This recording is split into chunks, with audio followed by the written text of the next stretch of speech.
You are jamming with the hottest disc jockey.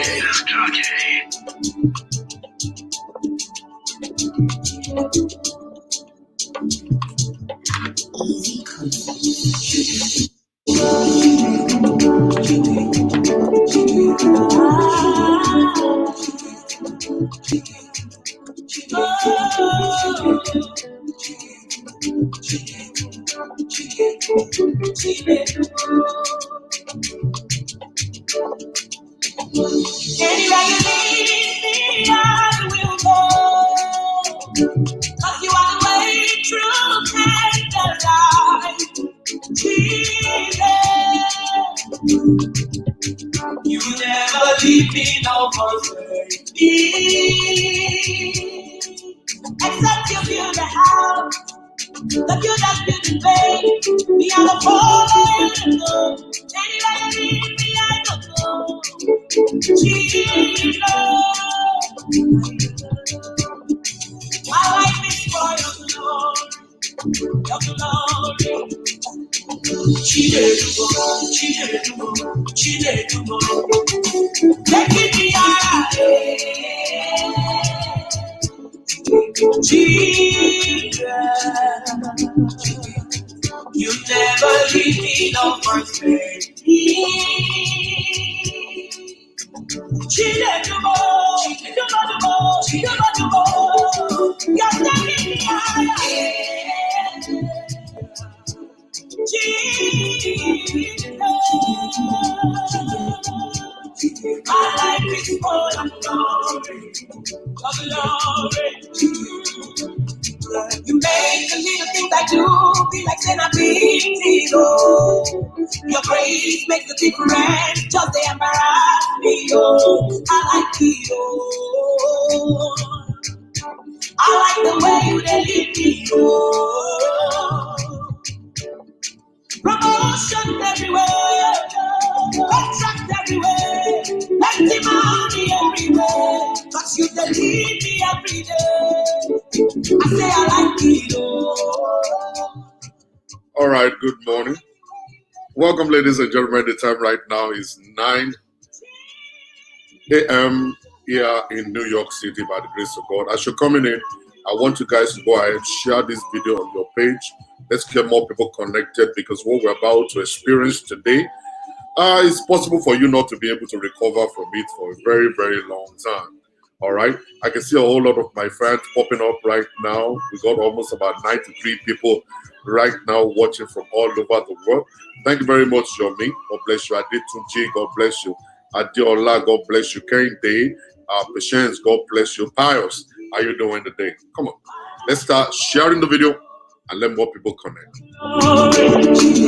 Except you build a house, you build up your space. Me, I'm a fallen alone. Anywhere you lead me, I don't go. Jesus, my life is for your glory, your glory. You do more, do more, do more, do more, do more, do more. We are gonna follow you, follow you, follow you. Jesus, your life is for your glory, glory. You make the little things I do be like saying I'm big, oh. Your grace makes a difference, nothing embarrass me, oh. Like me, oh. I like the way you lead me.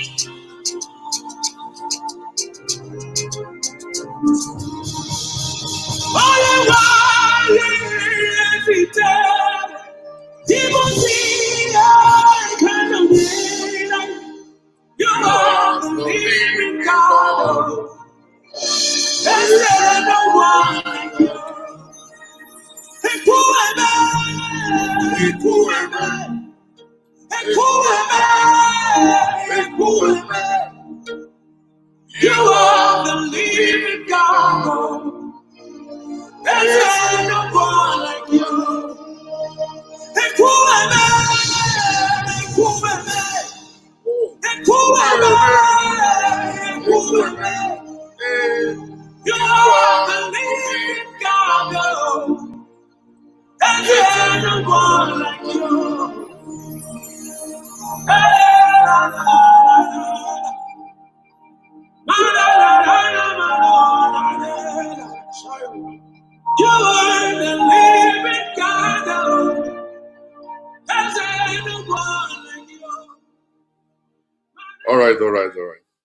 Welcome, everybody. Thank you very much for connecting on this show this morning.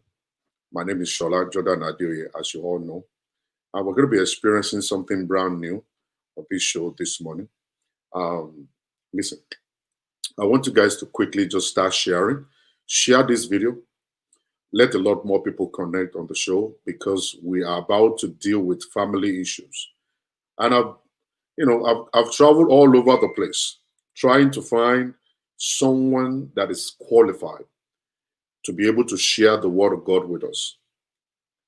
I found somebody, and I know that the Lord God Almighty will use her to speak into your life.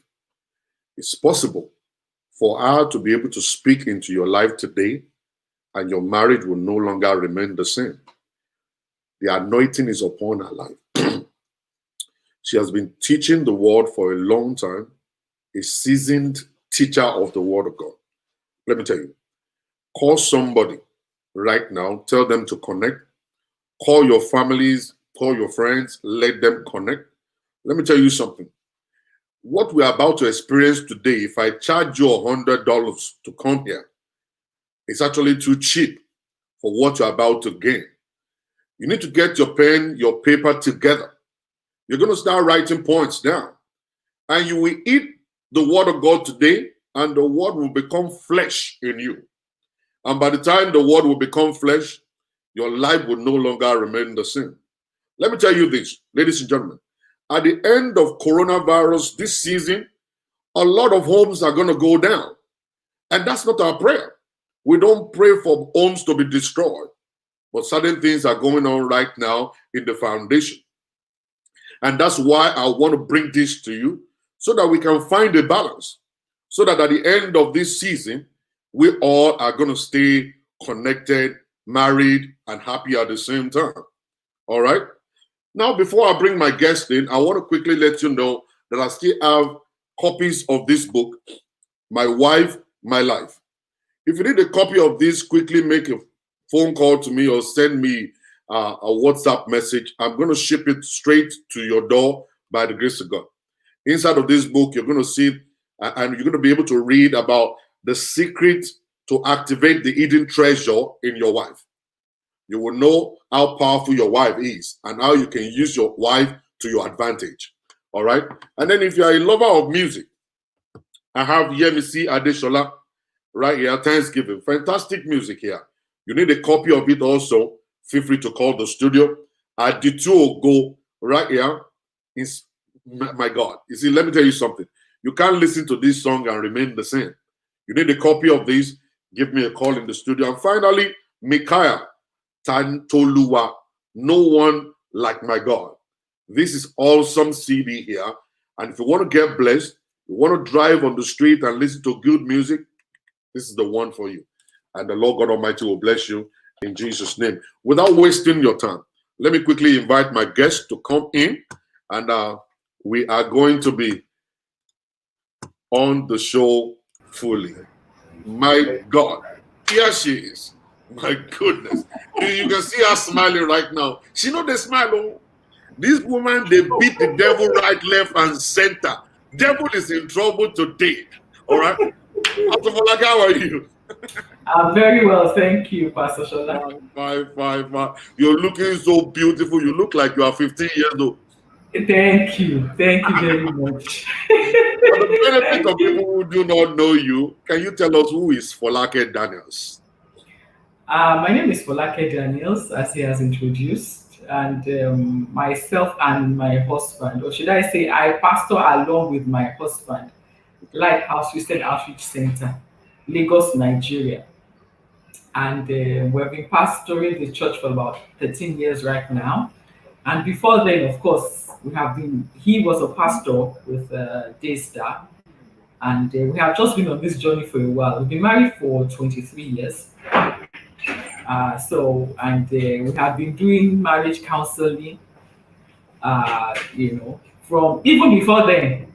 Let me say, he has been doing it before then, but I joined him after, we got married. So over the past 23 years or more for him, we have been counseling couples. Wow.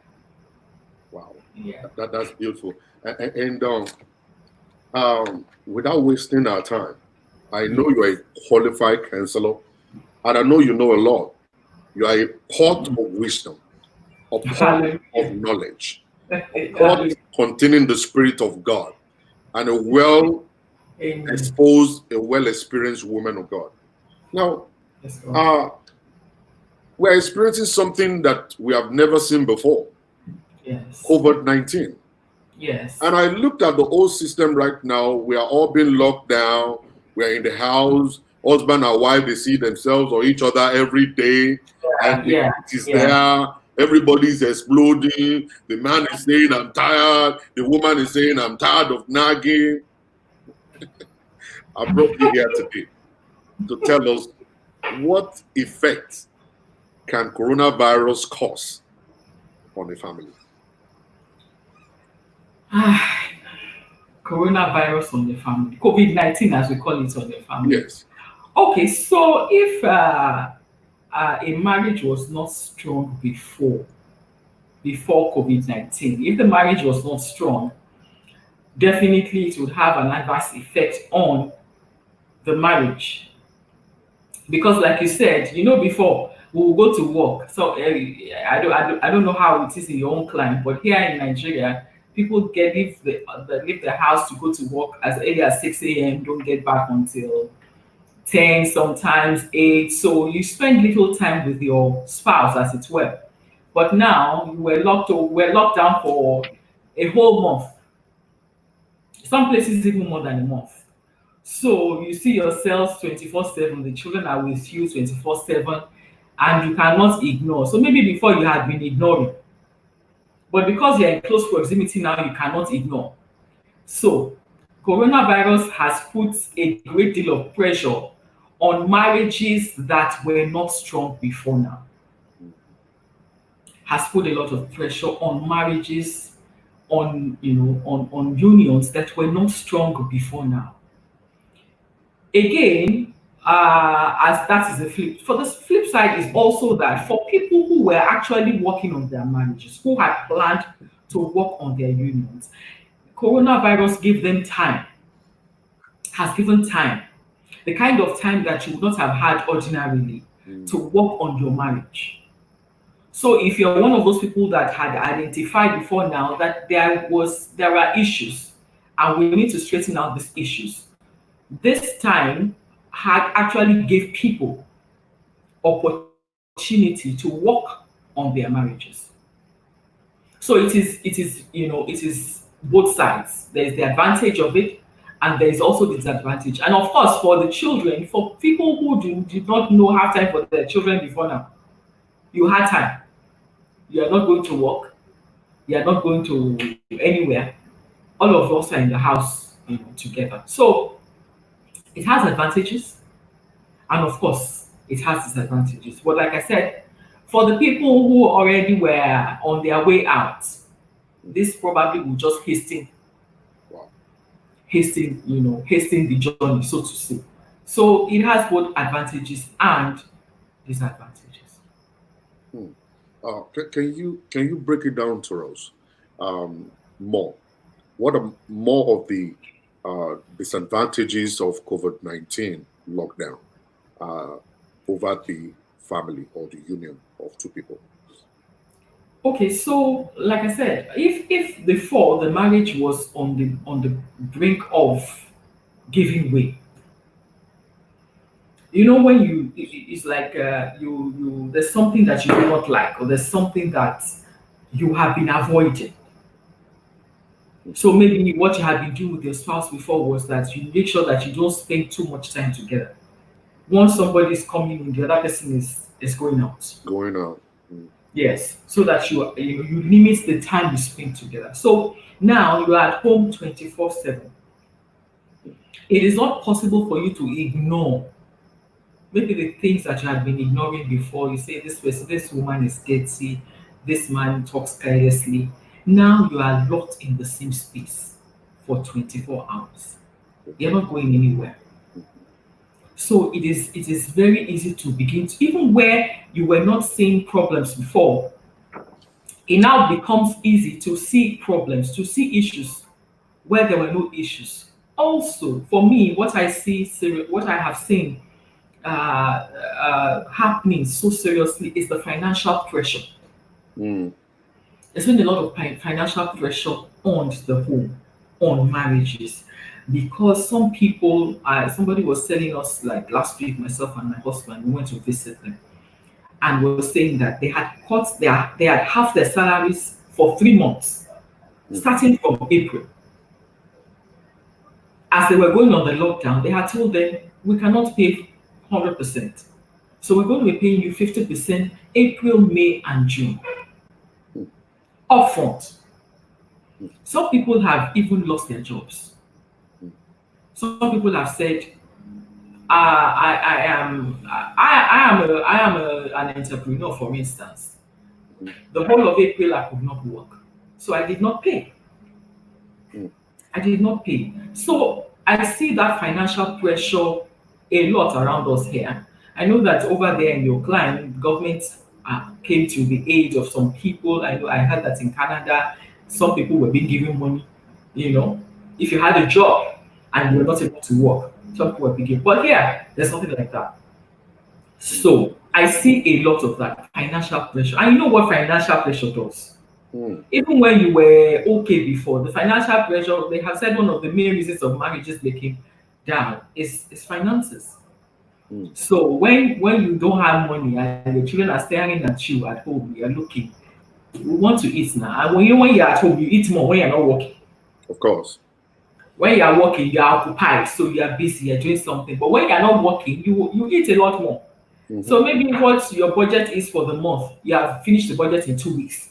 And so there's a lot of pressure on marriages. So so yes, a lot of pressure on marriages. But like I said, I want to add something. I saw one skit quite interestingly. You know, these people that have side chicks. You know, in this I'm a believer. I don't believe in side chicks, but I know that our audience is not just Christians. So not just Christians, yeah. yes. So you know, the side chick that the husband will go and visit and come home and go and sleep. This time you can't go anywhere. So you know, some people say, yeah, the side chick is is sorting you out. So you are ignoring the one at home. But this time now, you can't go anywhere. The side chick is left alone. You have to stick with your wife. And like I said, some people it's amazing how human beings are. Because you see people who say, I will not leave my wife. It's not as if things are good. And then you say, you go and look outside for somebody to keep you happy. I don't know how that works, but I see that, and we know that happens a lot. But now, the side chick is on vacation. With no allowance. Yes, no allowance. Has been put on compulsory leave. Compulsory sabbatical. Yes, sabbatical. You can't go there. So what's going to happen with the wife that you have at home that you have completely ignored? Completely ignored. And as we go on in the program, I know that we'll still talk about some things, because there are some things that I see, and which is one of the things that we also advise people about. People do not work on our marriages, as it were. So you find that after a while, particularly when you have children, all you talk about with your spouse are your children. Somebody needs school fees, somebody does that, the parent. You do not have common interests. So when you do not have common interests, you don't have things that you do together. You don't have, maybe, let's say you take, some couples even do exercise together. You don't have things that you're doing together. You don't discuss. You don't have, we can't talk, and you can't sit down and say, I'm talking to my wife, I'm talking to my husband. Now in this COVID-19, it will just make you realize that, come on, I don't know whether, in fact, I don't even know what to call it. Do we have a marriage? Do we actually have a marriage relationship? Because we tend to think, particularly in Africa, that marriage is all about having children. It's not all about, children is once you have and everything goes, but we neglect ourselves. And at the end of the day, we pay for it. because we now see that we do not have a strong union. Our unions are weak. Aside from talking about the children, we really do not have anything, any common interest. We don't have anything to talk about. We don't have, we don't have goals together. We don't have vision. We don't have, So COVID-19 has thrown that up. Definitely has thrown that up. So the question is now, what do we do? What are the things to do, about all of these things? Yes, ma'am. I want to open up the floor to you, ma'am. And I want you to just educate our people. We have almost about 198 of them listening right now, and thousands of them are still going to listen later. Because you just mentioned something very important. COVID-19 is a test for a real marriage. Yes. Because if your marriage is weak before, then the effect of COVID-19 on your marriage will be divorce. Yes. Because you're going to get annoyed, you're going to get pissed off, you are not able to go to your side chick, you're cranky, you're mad, and then you're going to be abusive either physically or emotionally. And at the end of COVID-19, your wife will have no other option but to file for divorce, just to release you and let you go. And you mentioned something while we were talking at the back of the studio, that it's actually really not our fault as men of God sometimes if people should go down or marriage should go down. That it depends on the two of them. If the husband and wife that are actually willing to work together to fix their homes. So I know there's still more from where all of this is coming from. So I want to open the floor to you for you to educate us. Okay, so as with benefit of hindsight, like I said I've been married for 23 years. Listen, and what I have noticed is that a lot of us go into marriage without really understanding why. And because we do not understand the why, we tend to give up so easily. If you have a purpose, you have a purpose for getting married. So even when you have obstacles here and there, you're able to surmount the obstacles because you understand the reason why you are doing what you're doing. But what has happened is that most of us do not understand the reason why we are entering or marrying that particular person. So when we have obstacles or we have issues, we are quick to give up. And we're quick to say, take a walk. We say we want to take a walk. This is, because the purpose for that, was not established before we went into it. And I dare say that yes, as servants of God, as men of God, women of God, and all of that, as counselors, we counsel people. We before marriage, we do a lot of counseling before marriage because that is really where it is needed. The Bible says that if the foundation is faulty, what will the righteous do? A lot of foundations are faulty. And for me, particularly in our church, I tell the women, I said, I prefer to focus on the unmarried because then I can help them. I can say, do this, don't do this. But for the person who has married the wrong person, because sincerely there are wrong people that you can marry. People marry wrong people, wrong persons. For the person that has married this wrong person, what can I tell you to do? I tell you to find a coping mechanism. As long as it does not relate to you losing your life, because that is not negotiable. You must find a coping mechanism because now you're already in it. So the question will be, how do we move on from where we are, where we have found ourselves? How do we move on from where we are? Again, most of the issues that we find is that the two parties are not, most of the time is one party that is ready to work at something. The two are not ready to work at, and that makes it difficult. But my scripture for this one is Mark 9:23. It says, with God, nothing is impossible. So even when you have that person that is not ready to work, you can pray. You can actually go to God in prayers because God doesn't like divorce. And that's the truth of the matter. God doesn't like divorce. So you can pray to get the other person involved so that the two of you can, work at this. And there's nothing that is not resolvable. Really. There really is nothing. It is just our mindset. It's just where we are at in our minds. That's the honest truth. It is where we are at in our minds. And some people again married out of is it possible for some to marry mistakenly? I don't know. But It's possible. It's it's possible. possible. Yeah. So it's like you marry mistakenly. The English is say marry in haste and repent in leisure. So maybe you married in haste, and that would be a big issue. If you just married out of I want to marry, and then you get in there and you discover that it is not as I was told, and so that is a big issue. Again, people marry in deception. Deception. Yeah. So if you marry in deception, you now need to sit back and say, okay, I was told this, but this is not how it is. So do I want to stay? Do I want to stay with this? Because this is not what I bargained for when I got into this. Do I want to stay with this? Or I want to take a walk? Again, like I said, all of these things are based on our mindsets.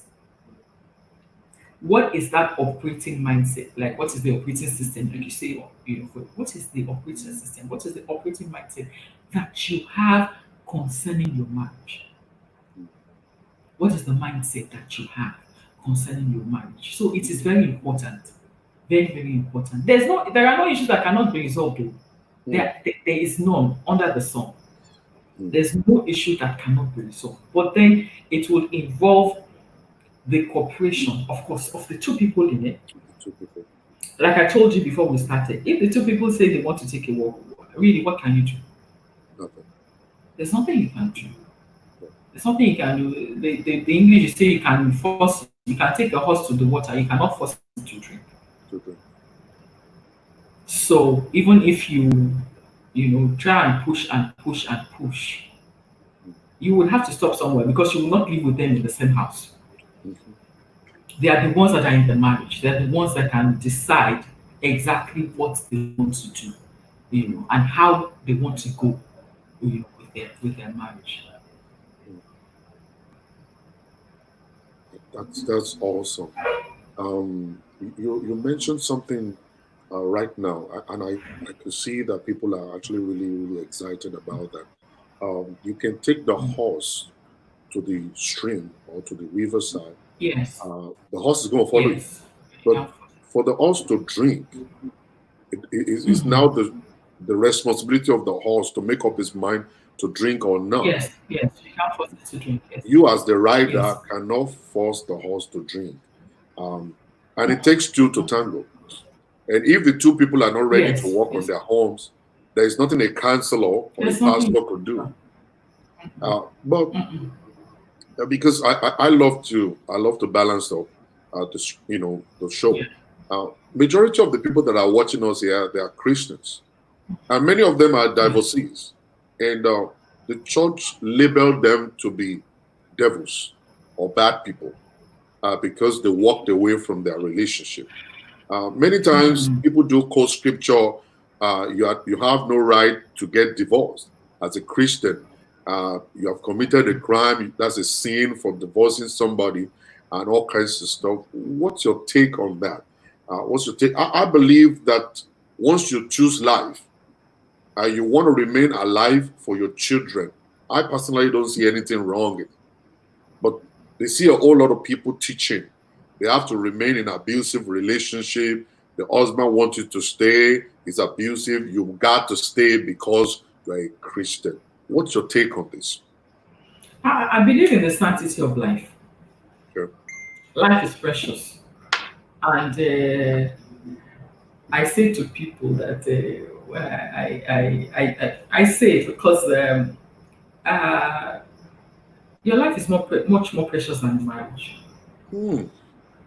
It's much more precious than marriage. The fact that you are married does not mean you will not get to heaven. But, like I said, That's why we have to be careful when we do these things. Mm. The choice of a marriage partner is not something you take lightly. The person you marry will either make or mar your life, Mm. and that's the truth.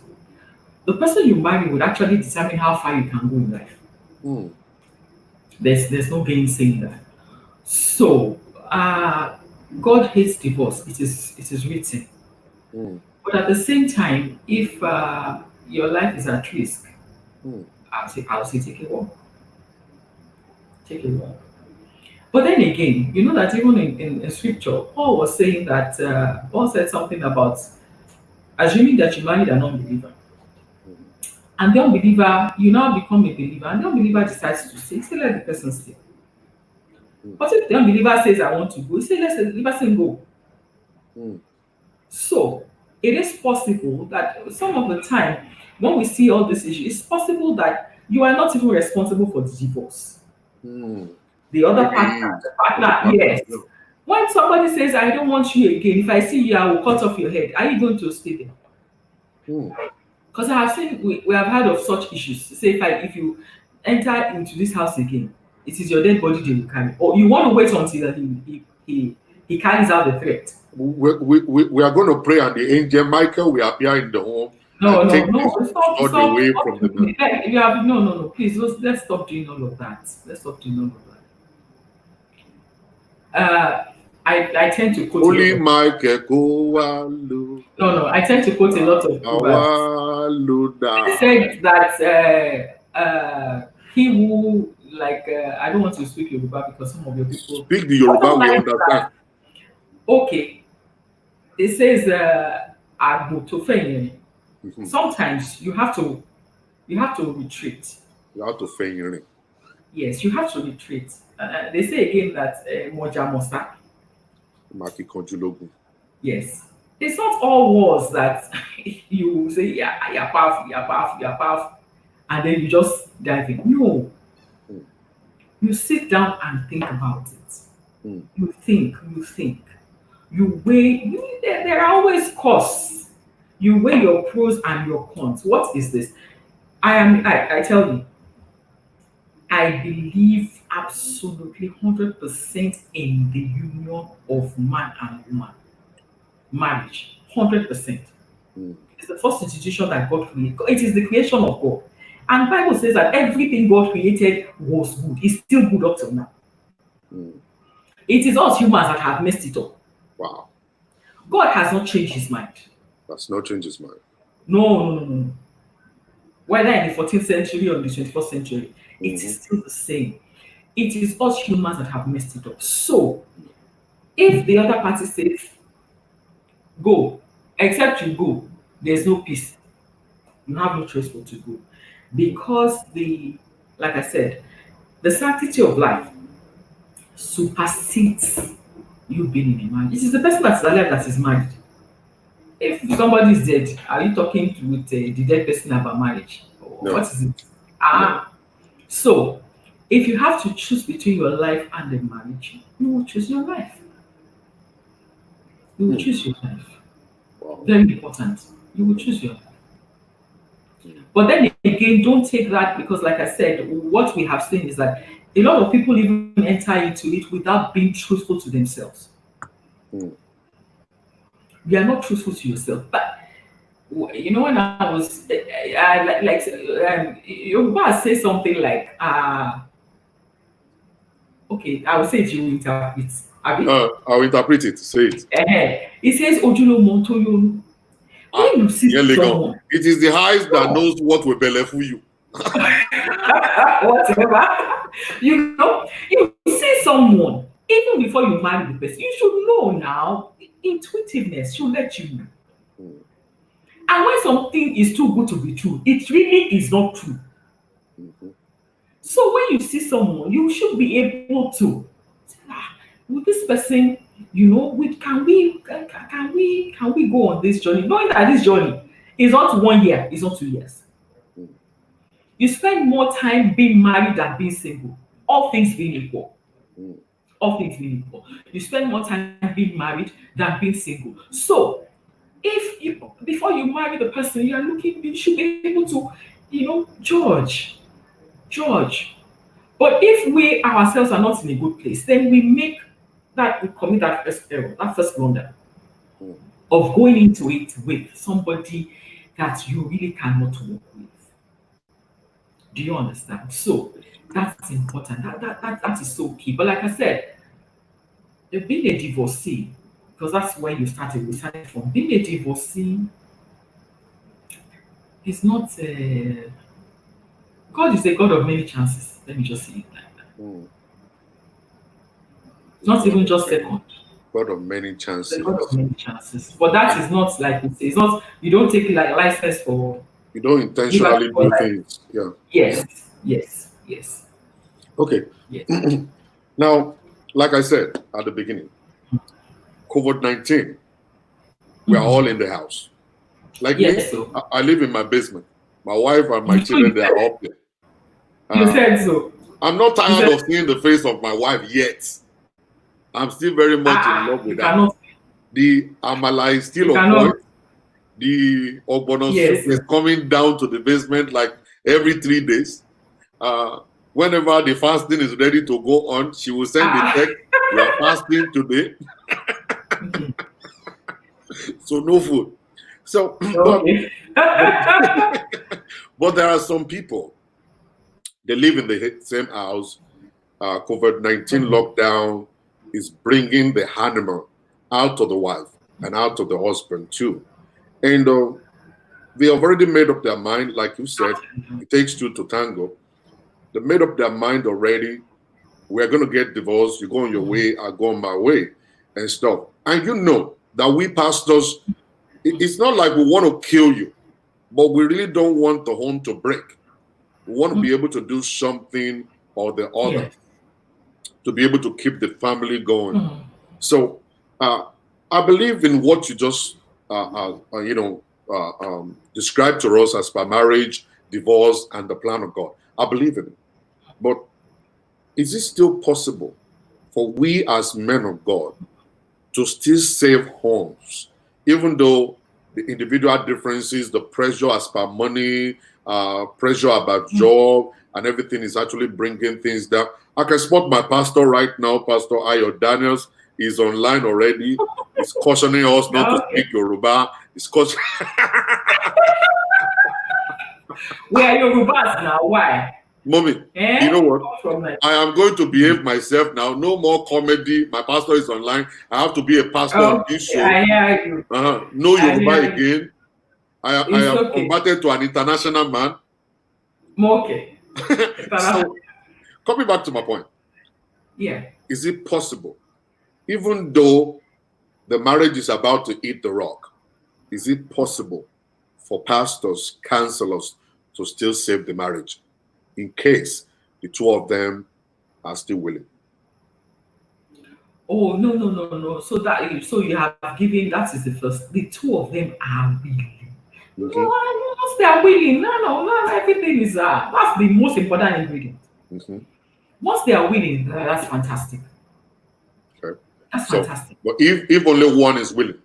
If only one is willing, something can still be done. Like I said, I quoted Mark 9:23. With God, nothing shall be called impossible. So if one party is still willing, one party can start. And then we pray, believing God that the other party would also change their mind. Although, again, I have seen cases where one party says, no. And there was nothing we could do. Nothing we could do until they got divorced. The other party said, no. They are believers. They are not. It's not one, not two, not three. You see that a lot around now. And I really don't understand what is happening because they are not issues of abuse. They're just small differences here and there that we can iron out, actually, and all of that. But the first ingredient is willingness. Once you are willing, then the rest is easy. Because you know that even as counselors, you don't tell couples what to do. You help them to work it out. The answers are within them. Yeah. You don't tell them what to do. You just help them to work it out. You just help them to see, okay, all the answers are within. You just help them to see the answers, ask questions, just bring out. So you're not the one doing the work. They are the ones doing the work. So once they are winning, fantastic. Then we can move on from there. So the willingness is the key. There is the first ingredient. The key ingredient in it is The key ingredient in the whole stuff. Now, well, you Yes. said something about the very first point you gave us was financial pressure Yes. in the home.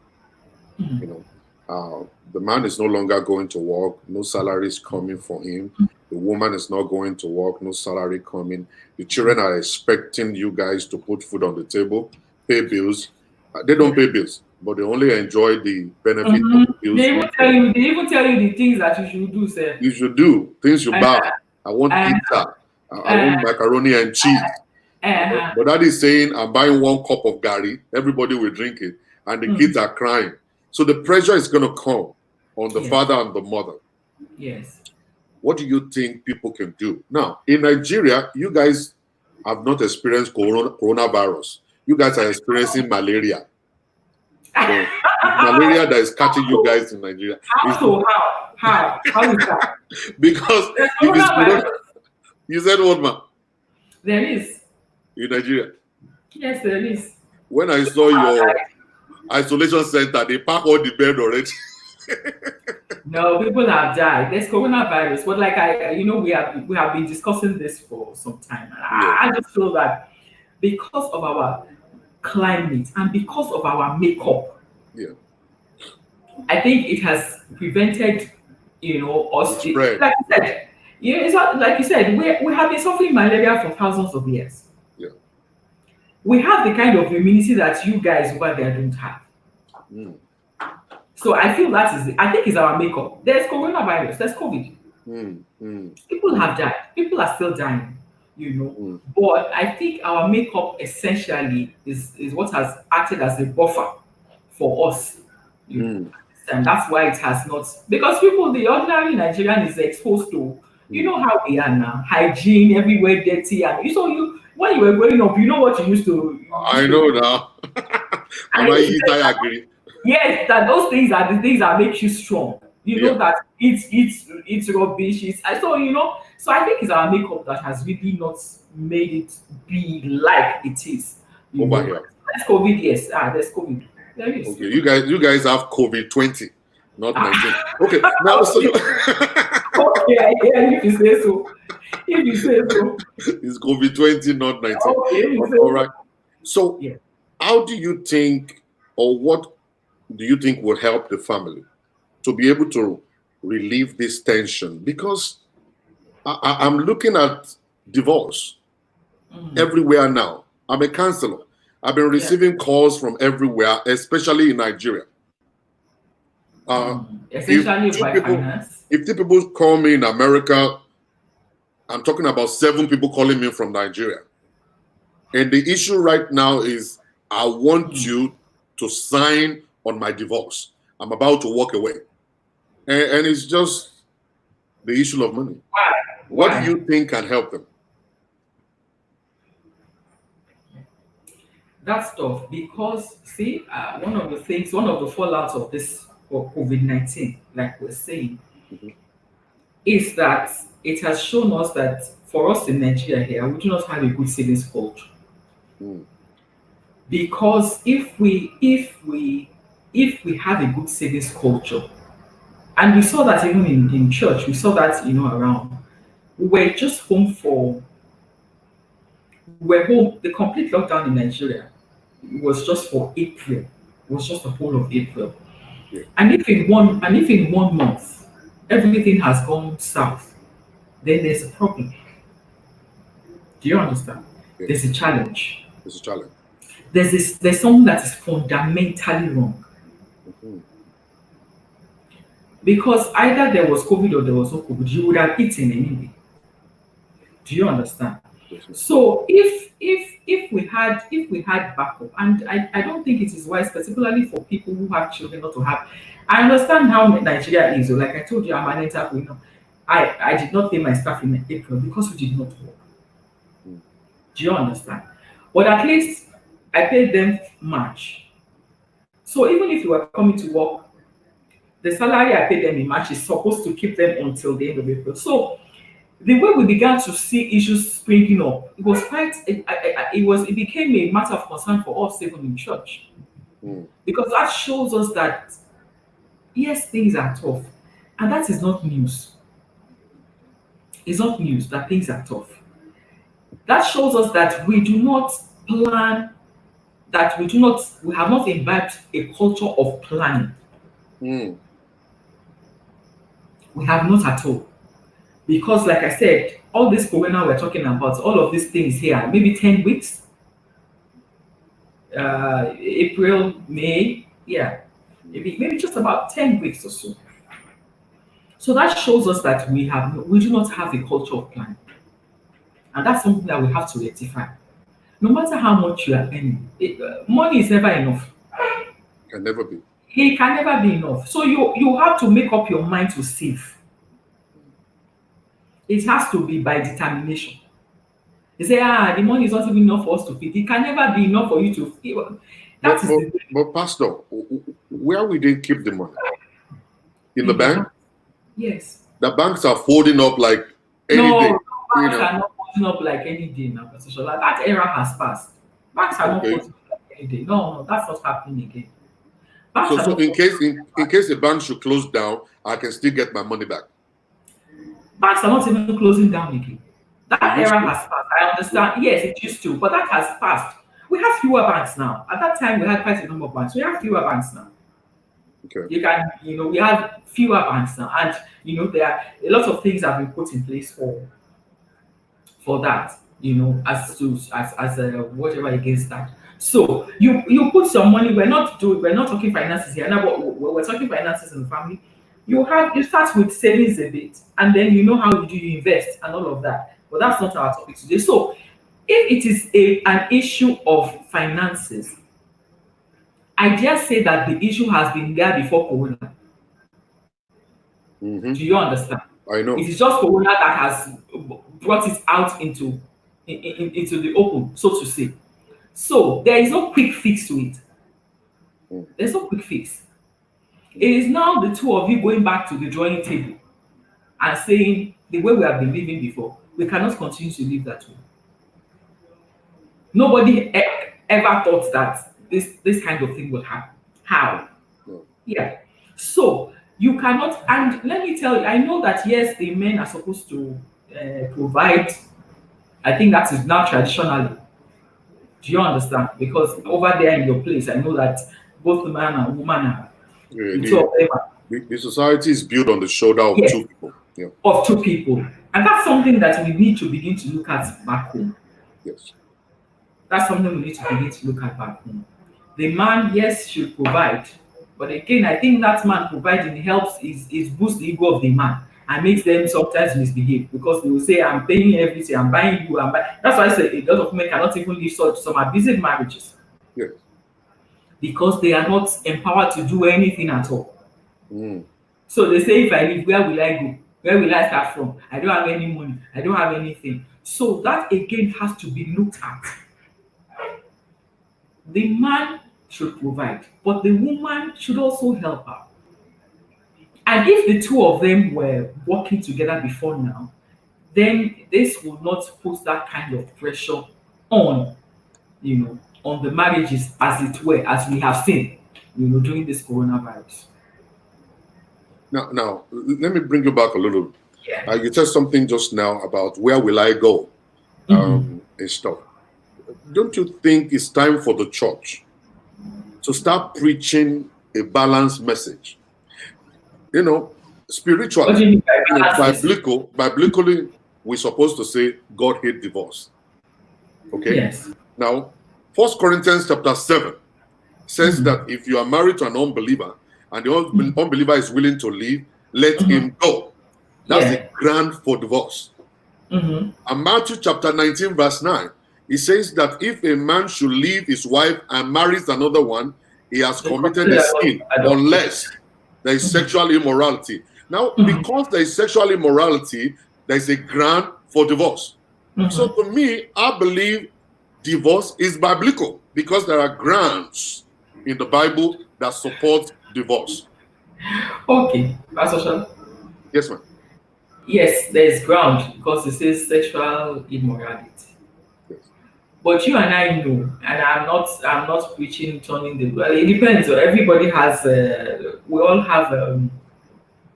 How do I call it now? Our fuses are different in length and in whatever. So our tolerance level is different. Yeah. And I'm not saying this is right, but then again, that even here in Africa, from time immemorial, men have been cheating. It's not right. It's not right. So, sexual immorality, yes, ground for divorce. But what did Jesus say about forgiveness? He said, forgive.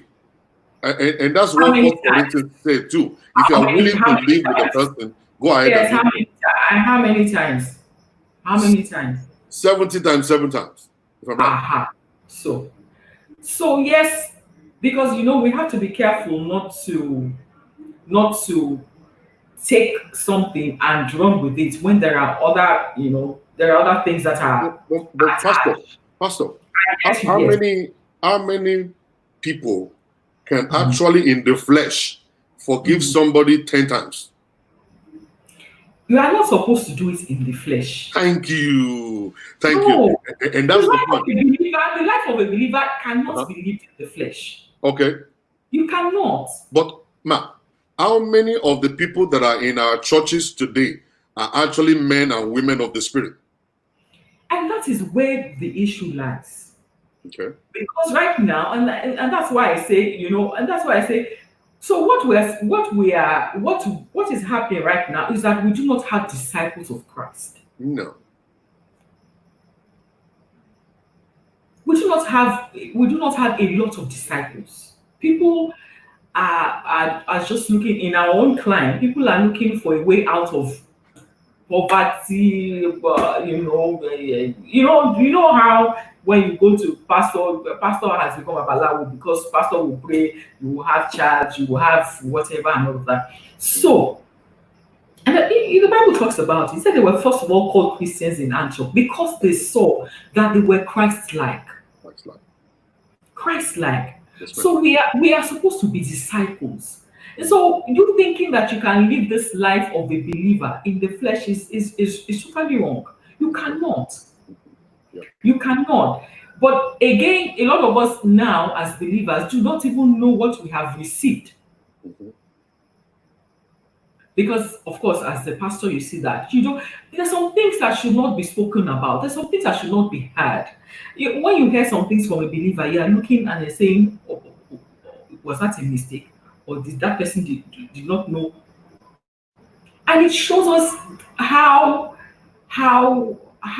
fickle we are, or how shallow we have become, even as Christians.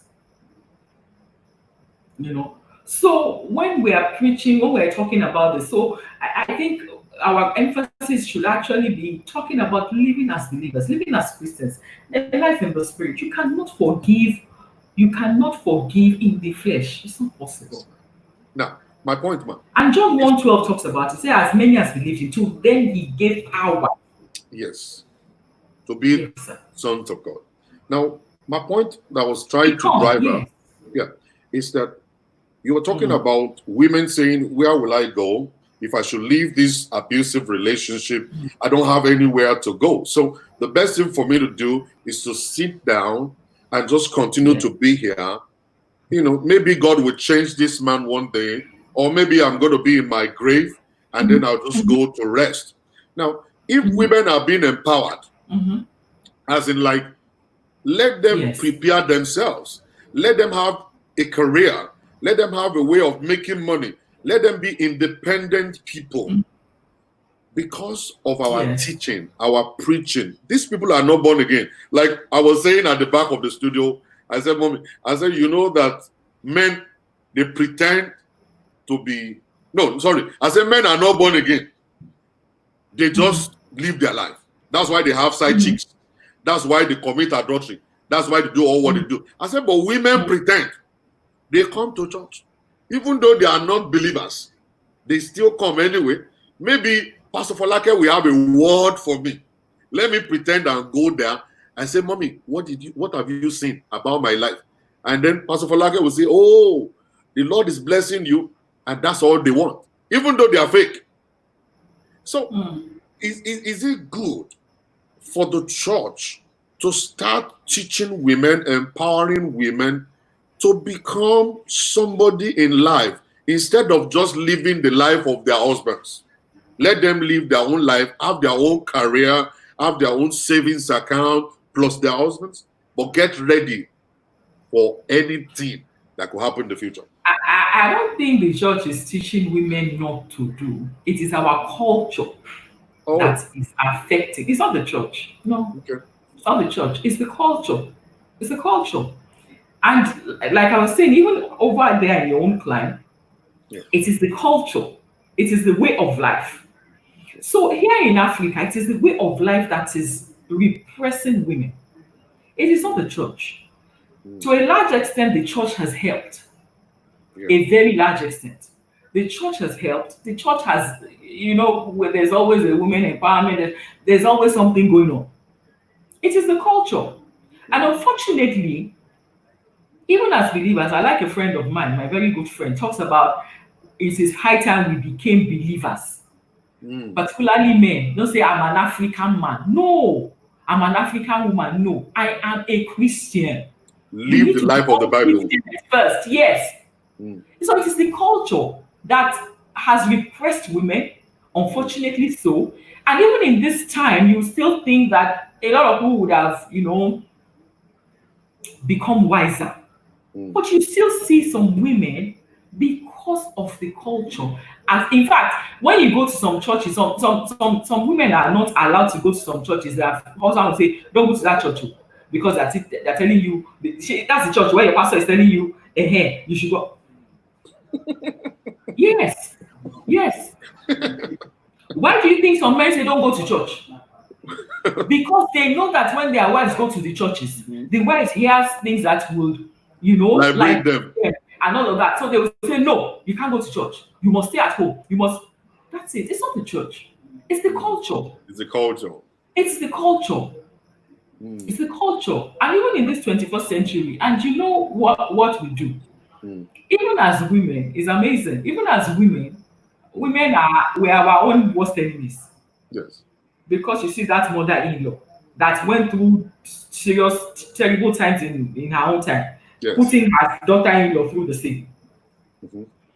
You're not saying, I went through this, so I don't think it is right. Let me not do the same for mine.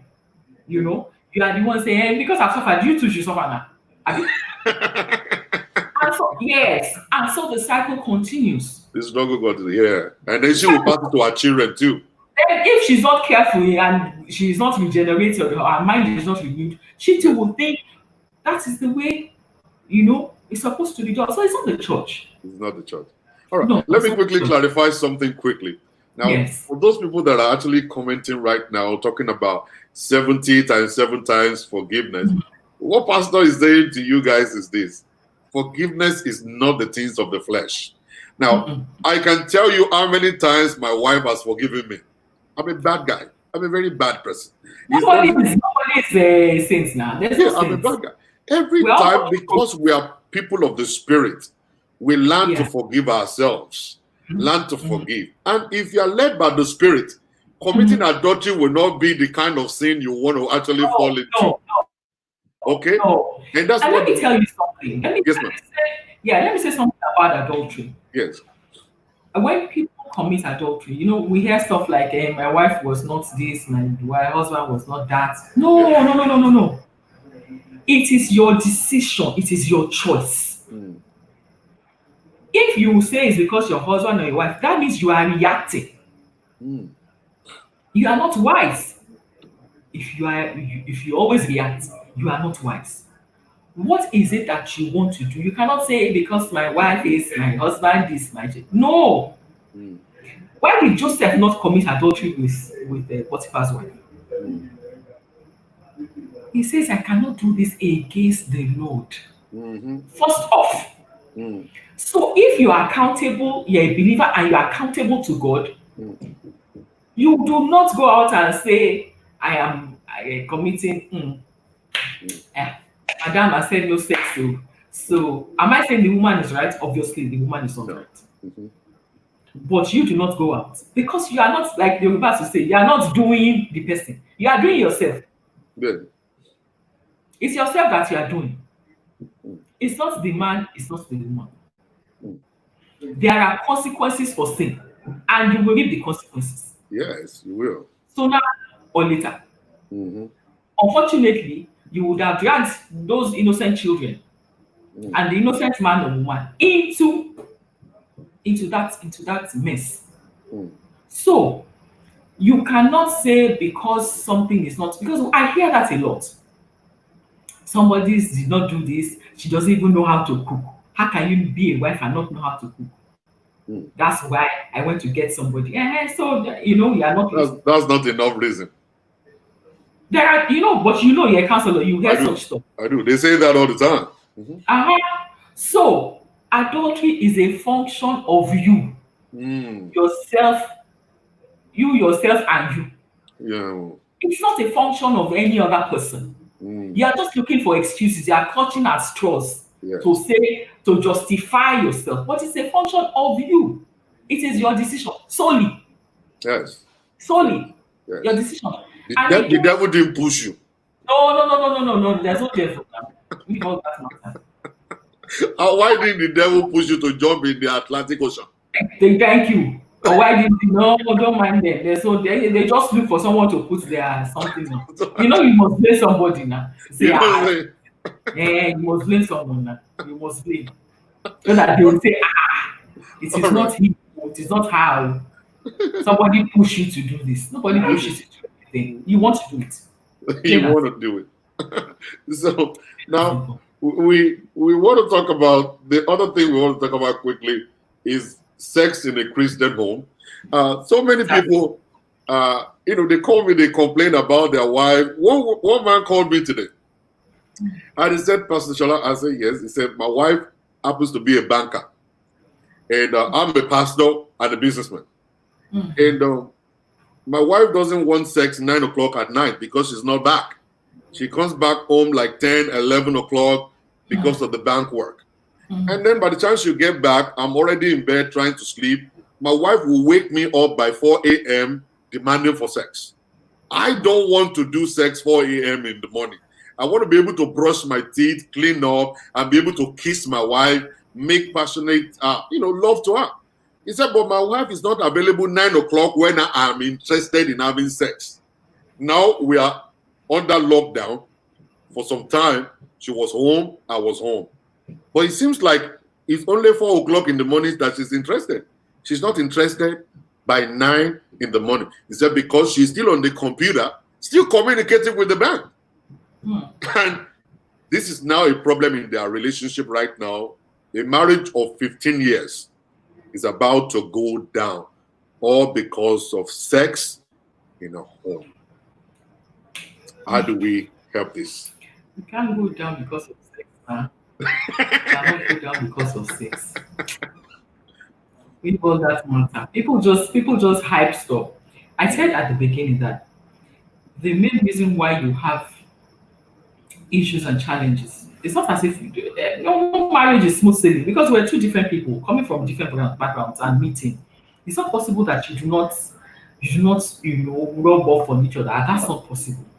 It's not.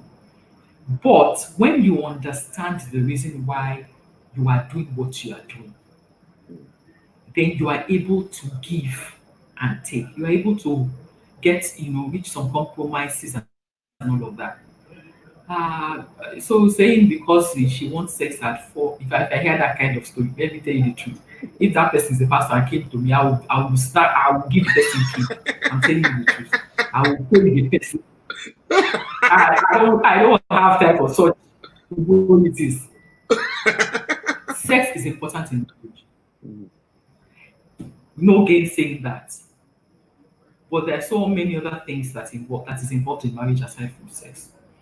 But again, now we get to the nitty-gritty of marriages. Can the two of you do you communicate? Mm. Very key. Are you able to talk things out? Are you able to trash out issues? Are you able to? It's not a case of I can't talk, we don't talk, we are not even listening. Because what happens a lot of the time is that there is a lot of assumption on both from both parties. You assume a lot. You understand? We Mhm. assume it. Instead of us just coming out with it and saying it as it is, we assume, this person is doing this because this person is doing that because. And so you begin to build, you begin to arm yourself with all sorts of things based on your own assumption, Yeah. not from what the person has done or what the person has said. I understand you liking sex at 9, somebody liking at 4, but here we are in this boat. So you are 9, you are 4. So it has to be give and take, Mm. particularly in this time of corona. Okay, we are all home. So maybe some days it is 9, some other days it will be 4. Mm. It's not a difficult matter. But when you see, when the reason why we begin to see you make a mountain out of a molehill is because, first of all, you just feel that, and I know that a lot of men feel that I married her. You just have this, I don't know how to put it. Some people, a lot of, have this ownership mentality. Mm. You Ownership own. mentality. Yes, you own. So because you own, she has to do what she wants. Mm. She has to do what she wants. You know. So there's something that sex cannot. It's not. If it is not there at all, there are people that it's not there at all and they are living together. Do you know? Of course. Yeah. And nobody is hearing anything. They are not complaining to anybody at all. And they're there, 16 And they're years, there. 20 They're years. there. They're there. And they are okay. Oh, well, they may not be okay, but they have made up their minds that No sex. They we're just going to face be their there. life. Yeah. Because some people actually have health issues.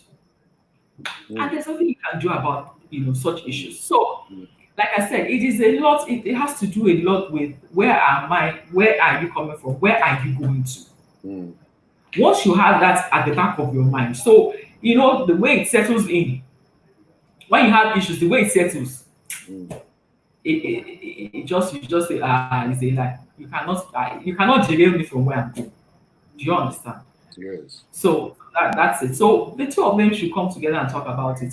I identify with although it's not as if money matter, but I identify with the bank. I was a banker for, like I told you before, was like for quite a number of years, and the hours were crazy. In fact, I left. Mm. One of the reasons why I left, it was crazy. Your life was not your own. Your Mm. life wasn't your own. The bank owned you. They will call you at any time and all of that. So I understand that, but give and take. That's what marriage is about. Give and take. Okay. Give and take. Mm. All right. Ladies and gentlemen, if you have any question for Pastor Folake as regard to the topic of today, or any other question whatsoever as per marriage, all you got to do is just click the link below that chat box. You're going to see the link. You click that link. It's going to bring you to us here in the studio, and you can actually ask your question, and we're going to answer that question by the grace of God. And for people that want to say hi to Pastor Folake also, you want to just say, hi, Pastor Folake. You can do the same also. If you're on Facebook, the link is pinned to the wall. If you're on YouTube, I'm going to continue to post that link constantly for you to see it and be able to click that link. And make sure you're in a very quiet environment before you make that call or before you press that link by the grace of God. Pastor Folake, what kind of Yes, sir. advice do you have for women? Because, so many women are dying. They're being killed. Actually, the game is changing now. Women are killing men. Out of frustration. Nah, Out of frustration. out of frustration. People are killing people. But There that's was not a right. story. That's not right. Though. That's all right. That's all right. Yeah, there was a story of a woman who stabbed her husband in the sleeve, bang, bang, bang. And she sat down there and she even recorded it on the video and said, yes, I killed him. She has mental issues. Yeah, because she's been depressed. He said, yes, I killed him for making me to suffer for 20 years and stuff. And she recorded. Another woman was arrested after killing the husband. She called the police and the police came to arrest her. And we see this now coming up now. Another woman went to the side chicks out of her husband, met the two of them there, and he killed the two of them. She even killed the children of the side chick. And stuff. And these people are Nigerians. These are not Americans. I'm not talking about Americans. I'm talking about Nigerians. Are you sure? I'm sure. Formerly, Nigerian women will say, I'm here to suffer. I will be. So they are calm. Something has changed. But now women are going crazy. I want you to advise us. What do you think women could do?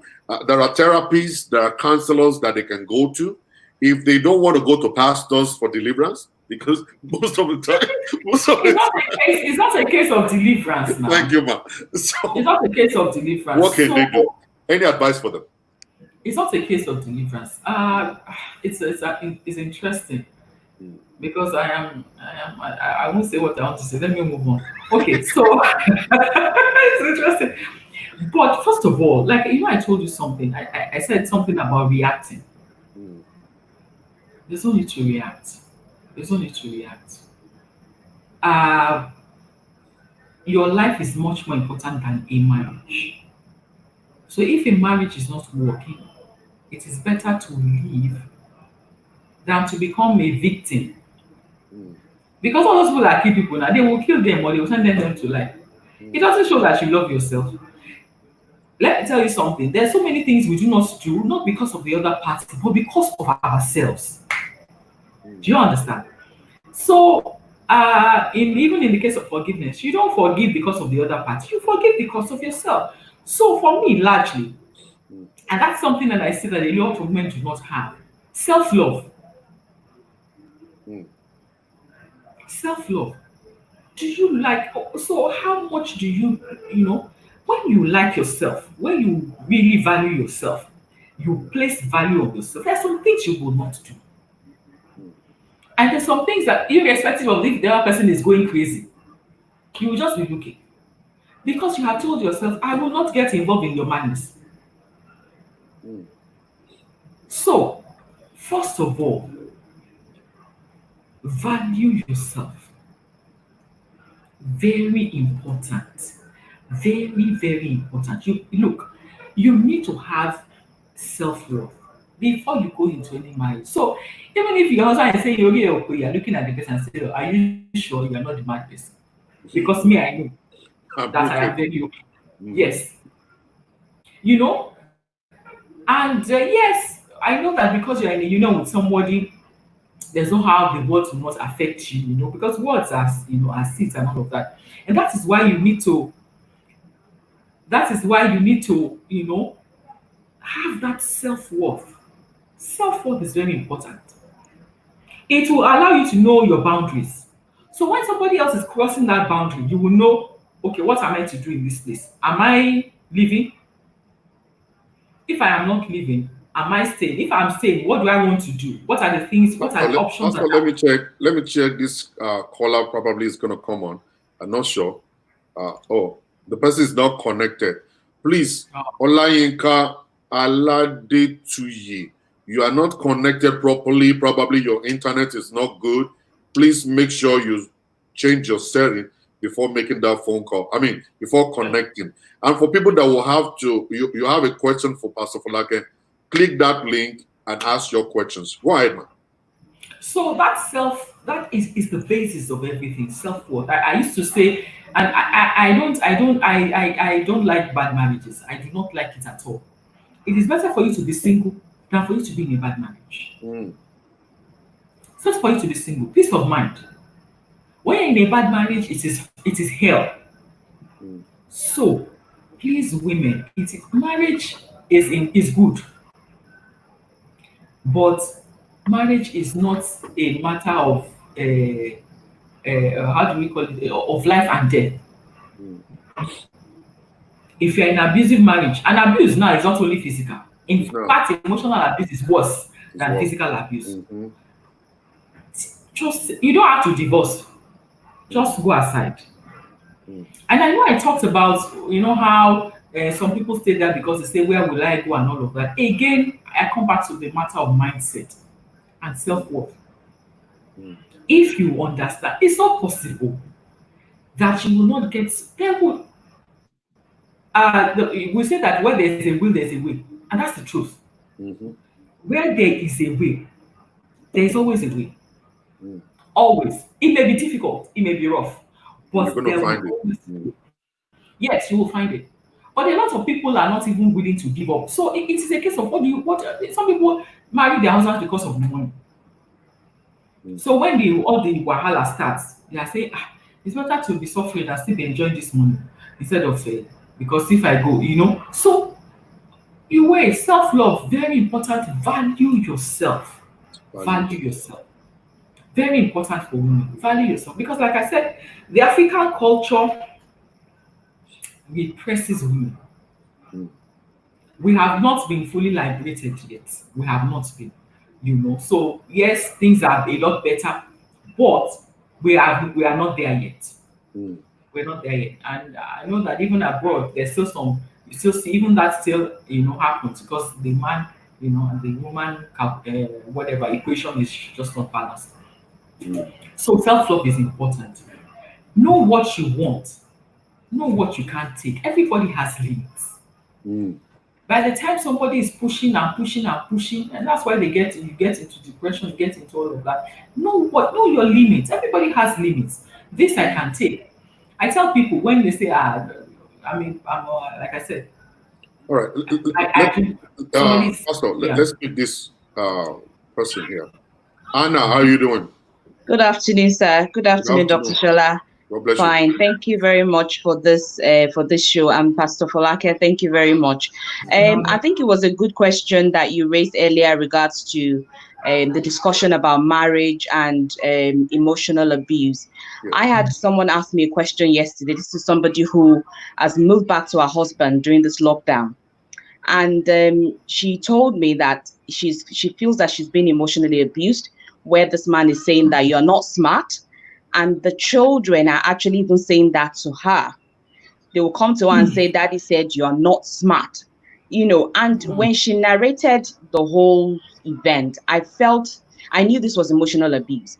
And what's going to happen in this case is that this woman will continue to hear such words, such things that it's only a matter of time. And like I said, it's not just violence and physical abuse is as bad.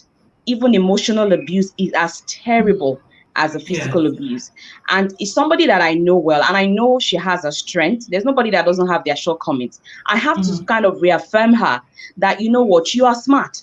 You might not be the most clever person. I work with her professionally, and I have to reiterate. And sometimes a woman needs to hear that you know what, you might not be. So the husband should be the one, saying all that to her, reaffirming her, and not putting her down. She's separated because of some of this issue. So she's gone back during this lockdown. So you could imagine, for over 2 months now, they've been together in the same house. And she's now realizing that nothing has changed.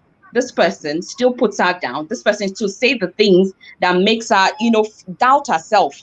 And like you said, maybe there's a lot more education to give to our young people. Like I said, we can work with young people that are not married yet, so that maybe there's something that is missing, that we need to make sure that confidence, that reaffirming, that knowing who you are, so that women can differentiate. Like you said, you need to know when somebody is crossing the boundary.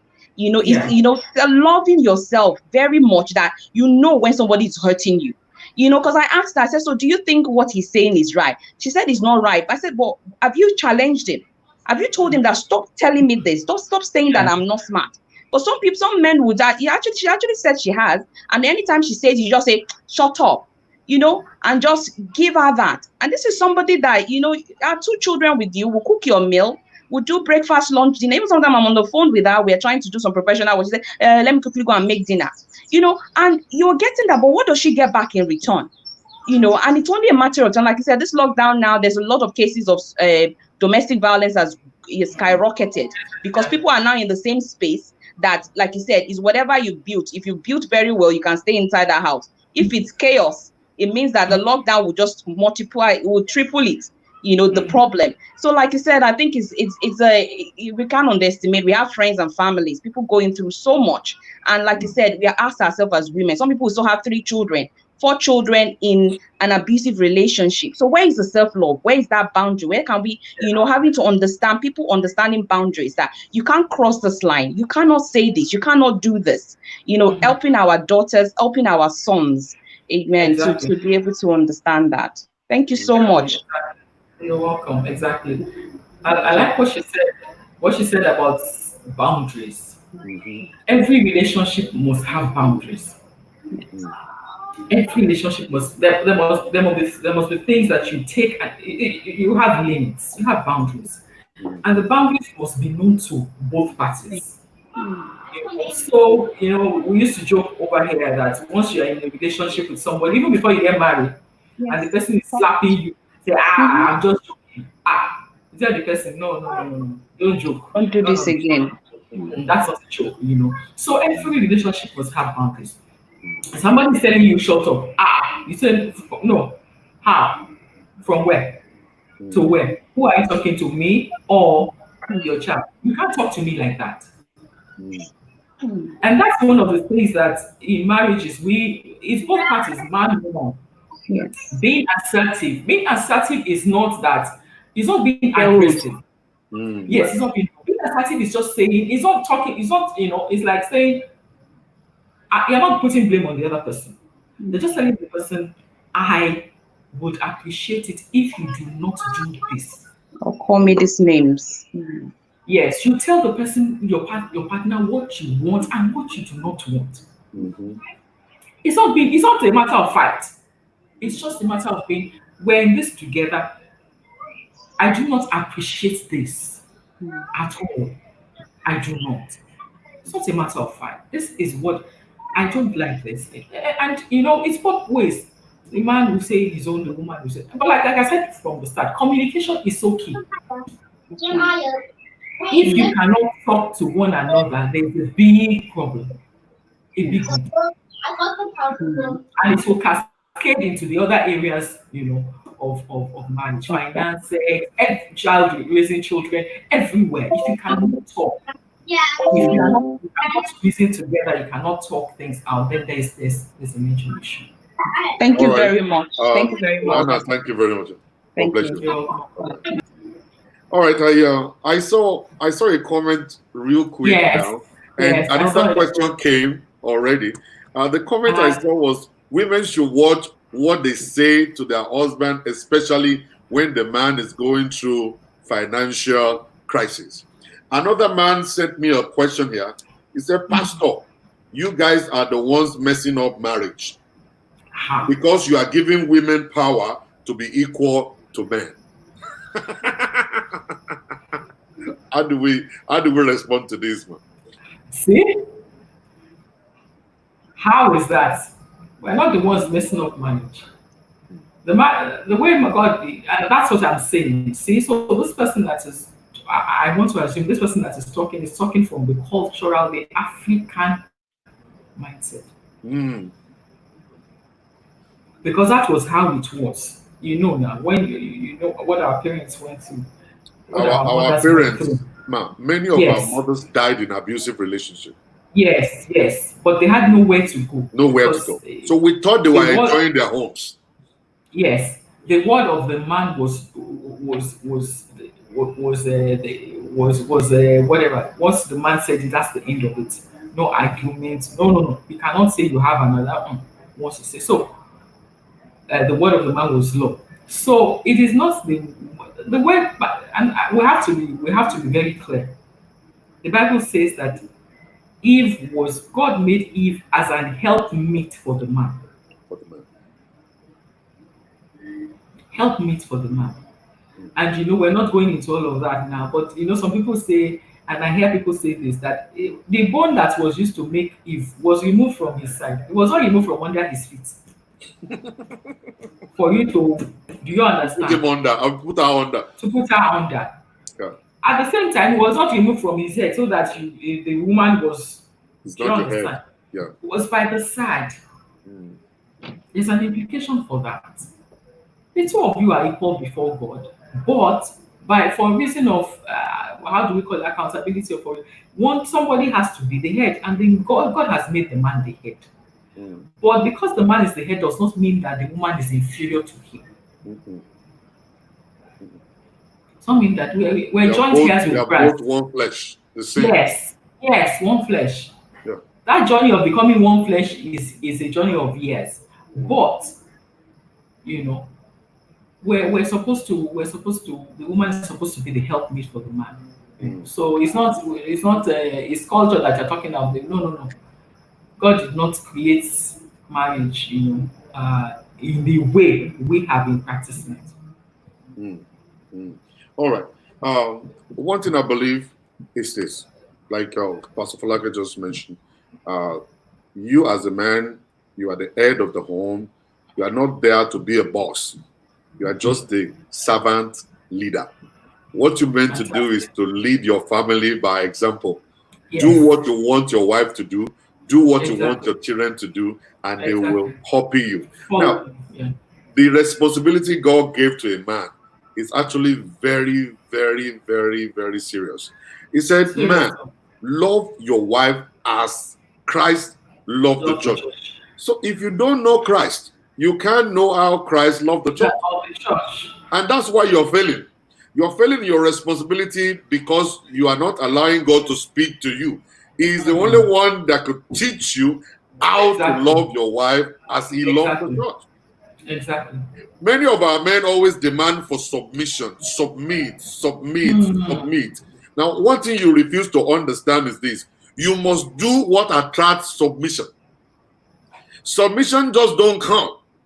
Love is what God wants you to love your wife. When you love her, she will have no other option but to submit. But you cannot get submission. That's why the Bible records says, submit unto one another. It means submission is in two ways. You submit, she will submit. So don't always capitalize on submit. What have you done? All right, as a man, as a head. If a country is going down, we all blame the country, the president. Oh, Buhari is not good. The country is crazy. All right, we blame the head. America is bad. Donald Trump is crazy. We blame the head. So if the marriage is going down, who should we blame? The husband. We should blame the husband. If you want to be the head, then be the head. And be the head with all the responsibility.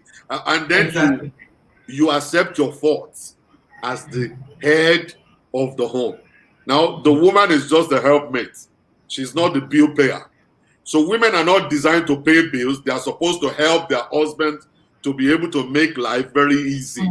So don't put the weight on your wife. The moment you do that, she will pay the bill for 1 year, 2 years. After the third year, she will ask you, it's not her fault. It's because she's not designed for that. She's not designed to pay bills. So you need to understand that part. Brother Somi Adebayo, you are not connecting. Please try and check your internet and see if it's right. Now, Pastor Folake, there are some women, they use sex as a weapon of punishment. They don't have any other power. If they talk, the man will slap them. If they want to advise the guy, they say, who are you to advise me? If they keep money for their children, they say you are hiding money. If they decide to do one thing or the other, they want to go to school, the man will shut them down. Now, the only way they can actually make the man to feel the pain of what is going on is to refuse the man. They go to bed with cheese, with a belt and a padlock. Pastor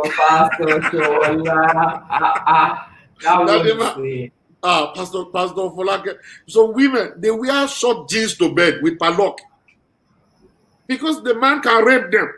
Men rape their wives nowadays. They jump on them, use their physical force to hold them down, penetrate them without their consent. So these women are very careful. They are not that kind of a woman that wants to call police, because the moment they call police on their husband, the whole family will be on fire. Okay? So they don't have any other means. And the Bible records that your body belongs to your husband. Are we supposed to continue to give them sex when they refuse to do what is pleasing to our soul? What do you say? I can't answer that question, no, because I'm thinking to myself, which is why I say, Pastor, I said we should not speak Yoruba again. No, speak it, I will Okay. interpret it. Yoruba say, "Amukun ewo ewo, olokele ewo ewo sare." It means your foundation is not right. So, because I was at very many years back, I was at a couples program, and one man actually got up and was talking about the different kinds of marriages that we have. And he was saying that I think he mentioned like 3 types, but now I can't even remember the third type, but I remember 2. The one where the husband is the boss, and you are the wife is just the how do we call this? I don't know whether servant or slave or something like that. But anyway, that one, the man is the boss. You know what happens when you have a boss now? A boss and a co-worker or somebody. You have a boss. So the guy said, and he made a lot of sense. In fact, it's not as if he stuck. I can't just remember the third one now. And he talked about the one where you marry your friend. So when you marry your friend, you'll be able to talk to your friend. You'll be able to share ideas. You cannot be using sex to, because you are not supposed to use sex to how do we call it? To punish your husband and all of that. But if you have married your boss, I said something at the beginning. I said when you're already in a bad marriage, what you need to now do is to have coping mechanisms. You have to be able to cope somehow. Because it's either of 2 things. Either you want to leave. If you don't want to leave, then you have to come up with coping mechanisms. So if this one is their own coping mechanism, well, I don't know. Good luck to them. I don't know for how long that will work. Actually, it's not working because what they are succeeding in doing is pushing the man outside to go and get a side chick. Like I said before, men are not born again. All right? Every little thing like this, they don't remember Jesus. Actually, men will take you up on that. Actually, they always make me to say some men. But like you said, if you have self-love, if you know what I'm saying does not apply to you, you don't have to shake. All right? So, but people always want to correct me and say, okay, say some men. Let's say that some men, they are not born again. Now, Bible is not a kind of a book that ministers to men. 911. Yeah, why to some did you men. say that? Some men. Because how? Okay, I'm a counselor. I always use biblical principles to counsel people. When I know I'm talking to people that call themselves Christians. I talk about husband, love your wife. I talk about submission. I talk about love. I talk about respect. All right? And when it's a situation of abuse and I go to the home, I say, my brother, how will you like to continue to slap yourself? How will you feel? He said, it's going to hurt me, but I'm not slapping myself, sir. I said, no. The Bible says that your wife is you. So when you slap her, you're slapping yourself. They don't get it. They don't understand. They don't read the Bible. So it's a different ball game. So when we go there, instead of you quoting scriptures because they won't understand, you have to change and say, okay, I'm going to call the law 911, and that's when they start begging you. And then they say, Pastor, I'm going to change. Pastor, I'm going to change. I don't want 911 on my record because I can't get a job anymore and all kinds of stuff. You understand what I'm saying? All right, so a lot of men don't go by the Bible. They go by the law of America. In Nigeria, you guys don't enforce the law. When somebody beats somebody, you go to the police. If you give the police 30,000, they'll say it's a domestic. No, they will even say it's a family issue. Right? It's not family. Yes. So now I think in Lagos State now, I think there's in Lagos State. Okay. Yes, a lot of things have been put in place. Yeah, that's good. That's good to know that. So they don't respect the law. They don't respect the Bible. They respect the law. So in a situation like that, women will say, all right, I can't be having sex with you when you are busy going to hang out and having sex with your baby, with your side chicks. You can bring disease home for me. The man refused to listen. She has done everything to caution the man. I don't want you going out. But those men don't go by what the Bible is saying. So they still go out anyway. So the woman is trying to protect herself from actually Yes, she being has to infected do of that. STD. She She has to decided do that. She to has to take do that. sex away. But Yeah. every time they come to me, you know what I tell them? Madam, you are wrong. The Bible says your body belongs to your husband. She should be able to get it anytime. Then I turn around to the man and said, bro, you are not born again. You don't deserve this woman. You are not believer. What do we want to do now? Now, the woman don't want you to preach divorce because they don't want to leave. They know that single sisters are actually not getting married. They don't have husbands. How about me that I'm after 4? I have 4 kids. If you let this man now kick me out, where will I go? So they decide to stay there, but they say, Pastor Shola, just preach to him. Let him change. The guy can't change. I'm not the sole winner. It is the work of the Holy Spirit if he allows the Holy Spirit to touch him.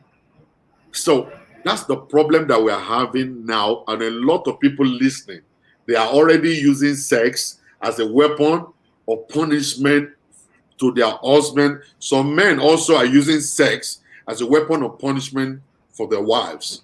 I just finished a counseling session of a husband and wife. The last time they had sex was 17 years ago. Oh, why? And they have been talking about it. Eventually, we found out that the man is impotent. Whoa. And he refused to share with his wife. And the No, wife that's is not there. true. That's all right. That's all right. That's all right. That's deception. So the woman has been complaining, I want sex. But hold on. How come the woman has been there for 17 years? Because she's a Christian. No.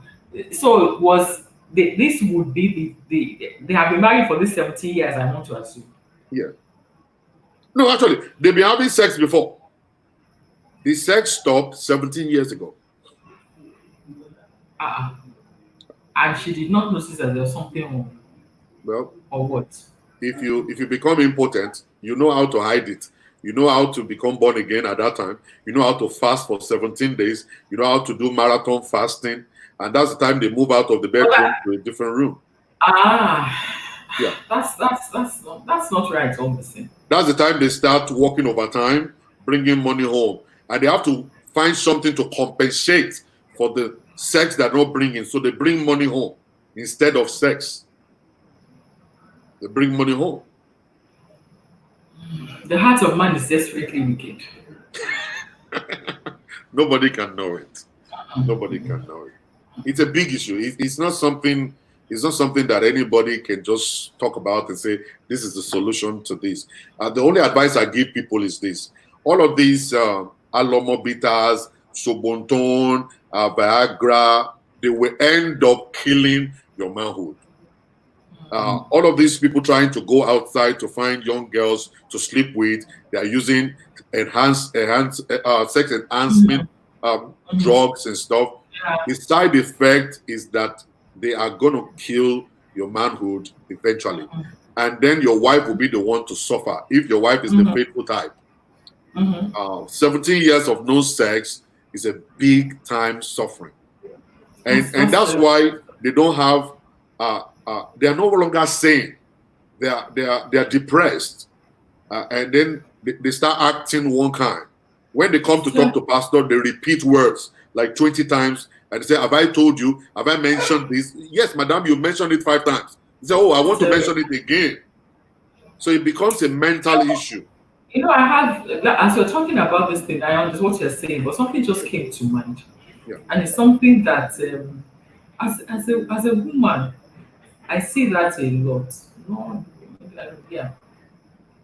I think as a woman, every woman should try and have something that they do that they enjoy, aside from their husband.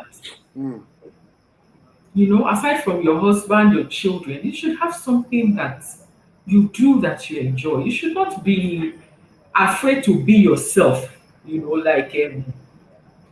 without your husband or without your children. I know that will take a lot because that's not how we are wired. But that just help a lot. It just help a lot when by yourself. So it helps your sanity when you have something that you do that you enjoy.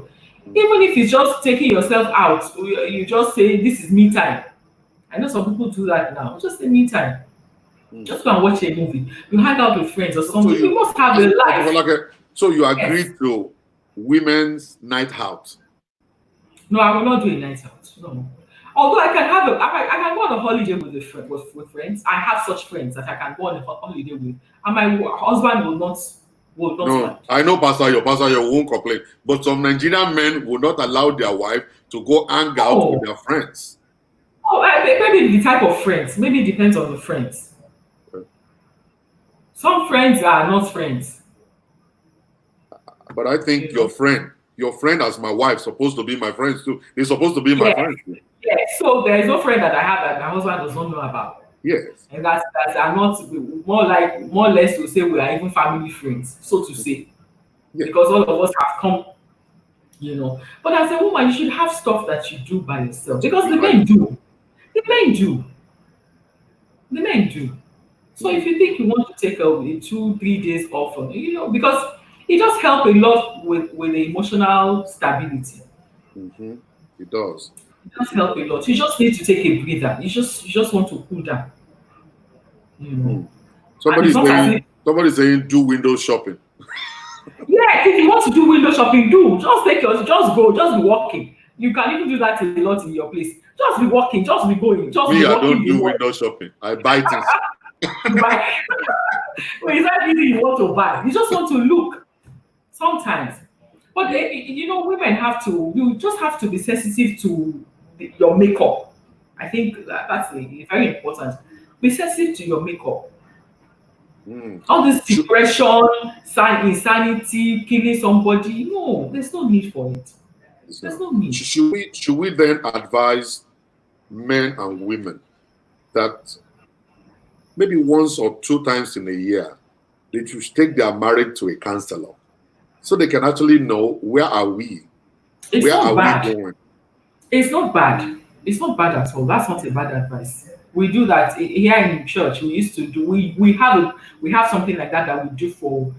Uh, we call it marriage enrichment. Yes. Okay. You just bring out couples a couple of hours. We have been planning to do a weekend away for a while. We have not been able to. We haven't gotten around to it. We just do it. We have things that yes, just take yourself to account. If you say counselor, some churches also do this kind of thing that I said we do. We do marriage enrichment. You just assess your marriage. Yeah. Yeah. And the result is same. And during the assessment, I believe we pastors should recommend therapy also. When If you people find need out, therapy, yes. If people need therapy, there are people that from that you will know that they need therapy, and we automatically slot them into therapy. yes. So for you Automatically. guys listening in Nigeria, you are in Nigeria, you are in Lagos, you are listening. Lighthouse is the place for you to go. I want to quickly say this. I know Pastor Ayo Daniel very well. I know Pastor Folake very well. They are going to treat you beautifully, and your marriage will be number one by the grace of God. So when you're looking for a place where they will treat your home, once, 2 times in a year, man. I don't know what for. We'll see what after this COVID now. We'll see how that is going to go. But like I said, we normally would plan that. Yes. Enrichment. Yeah, which is good. Just come. Yes, Yeah. just come. Yeah. You don't have to have issues. Because some people think until they have issues before they go to that kind of place. They say, so, we don't have any problem. And in fact, that is a problem on its own. You have issues. If they are saying come and you say you don't have any problem now, you have problem. So You have problem. So it's good. Like you take your car to the mechanic, like Yes. you take your Just assess yourself. take you. Yeah. Pastor Folake, I come to understand that many of our men and women, they have mental related issues. Stress is too much. And that's why abuse is so much in relationships today. Yes. Anger management is important for people that are angry. When you're angry, you are breaking TV, you are breaking the glass, you are doing that one wrong. is no longer. That one, what kind of anger is that one? That one has passed, though. No, it That has one is no not. longer. It has not. They are That still one here. has become. It It's is not still here. anger management. That is a mental issue. Yes, that's what I'm saying. Now, when you find out your anger level has gotten to that level where you are breaking the windshield of your cars, you are breaking TV, throwing rocks, and throwing knives at your husband or at your wife, it's time for you to drive yourself to a facility and go there and get your brain checked out for them to tell you what you need to. So many people are on medication in America. In Nigeria, we see crazy people on the street, right? It's because we didn't attend to them on time. Now, I mean, I will speak Yoruba now. Pastor, I'm sorry. One people only with the show, they walk around, they drive a car, they go to work, but they take their medication, and that's why they're not on the street, walking all around without their clothes. So they are married. So and sometimes, once in a while, they can snap, just like the guy who tied up his wife to the bumper of the car, dragged her until her head busted. Where? Here in Houston, Texas. Wow. Dragged her until her head busted.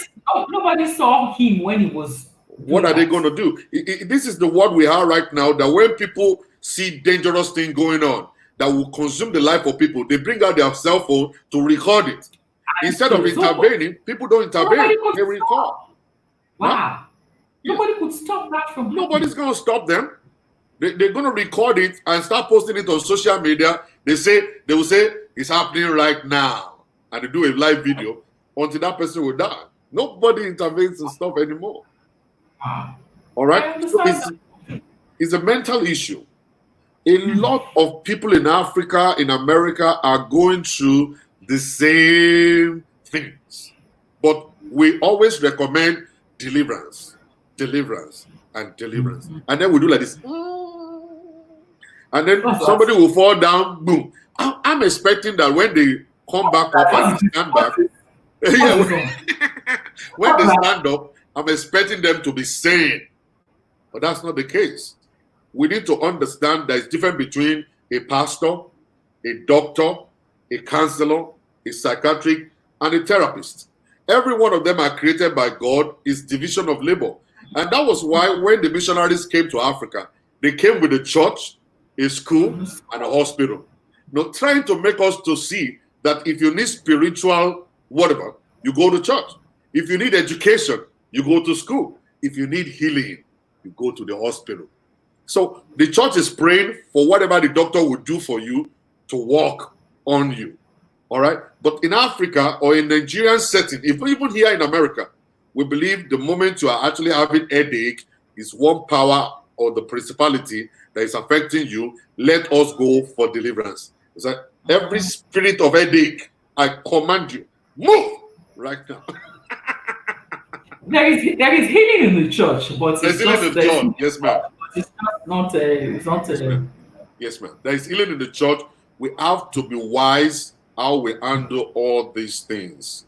There's healing in the church, so people should know where to go. So I believe when you go to the lighthouse once in a year, 2 times a year, when the program is on, you can actually call Pastor Ayo or Pastor Folake that you want to have a kind of a one-on-one session with them. They're going to take you in, you and your husband, and you guys can talk. Check out where you are. Have your long time goals, your short time goals. Where do you want to see yourself in 15 years' time? Where do you want to see yourself in 5 years' time? And they will be able to use what the answers you're given to be able to help you to find the direction towards your journey in life. Towards the journey in life. So may the God Almighty help us. Pastor Folake, can you tell us, Pastor, you said something, say, Pastor La, it's not true anymore. Things are changing. I understand. I'm not sure what Pastor is talking about. I'm not sure one of my statement that Pastor is talking about that. But I will later know. Pastor will share with me. But Pastor Folake, because of our time, inclusive. Marriage must be together. Either we like it, we don't like it. We have to go back to the foundation. We have to go back to the Bible. We have to. The culture of the Bible is supposed to be our culture, not the Yoruba, not the Igbo culture. No, it's the culture of the Bible. Exactly. The floor is yours. Yeah, so in closing, I don't know. Bible says wisdom is profitable to direct. Mm. So if we have been doing something in a Yeah. certain way for so long and it's not yielding results, I think the wise thing is to change course, Mm. and that's what a lot of us do not do not do not do. You know, we assess our businesses, we assess our careers, we have growth plan for business, growth plan for career, we have goals for, but we don't have marital goals. Mm. You don't assess your marriage. Assuming that before you got into it, sef, you did not know. Because sometimes now I look back and I just say to myself, it just has to be grace. Because when we got married, it's not as if we knew a lot. Mm. But one thing I can tell anybody that for free is that when you ensure your heart is right before God, Mm. God will take you through. Take it so. Most of the time, what happens is that we are not sincere, and that is what is affecting us in the world right now. There are a lot of insincerity around. Within husband and wife, there's insincerity. Can you imagine? Yes, so. A lot of instances, people are just not truthful, don't even understand how to be truthful again.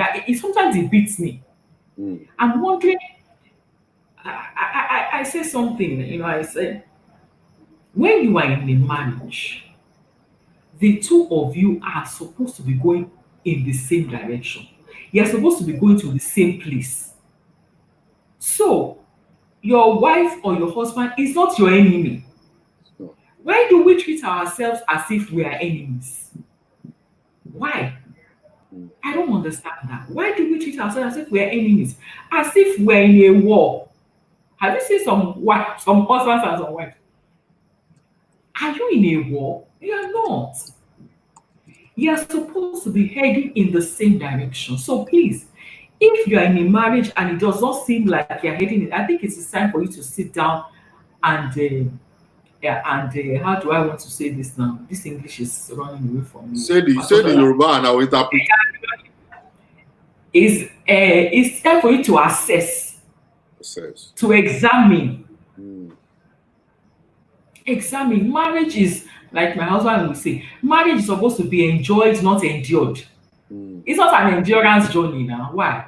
It's not. It's not an endurance trek. So if you are not enjoying it, if it is, and the Bible says two are better than one. Very, very critical Bible verse. Because they have a good reward for their labor. So if your own two is not better than when you were single, there's a problem. Yes. There's a problem. Mm. So please, marriage, everything that God created is good, was good. God himself assessed it and saw that it was good. And it is still good. Mm. It is still good. So. It's still good. It has its purpose. Marriage has purpose. So if peradventure you do not know the purpose of marriage, go in search of that purpose. Ask yourself again, why are you where you are? Are you where you are? Why are you with that man? Why are you with that woman? Mm. What is the end point? Mm. Like they say, if you are supposed to be going to Ibadan from Lagos,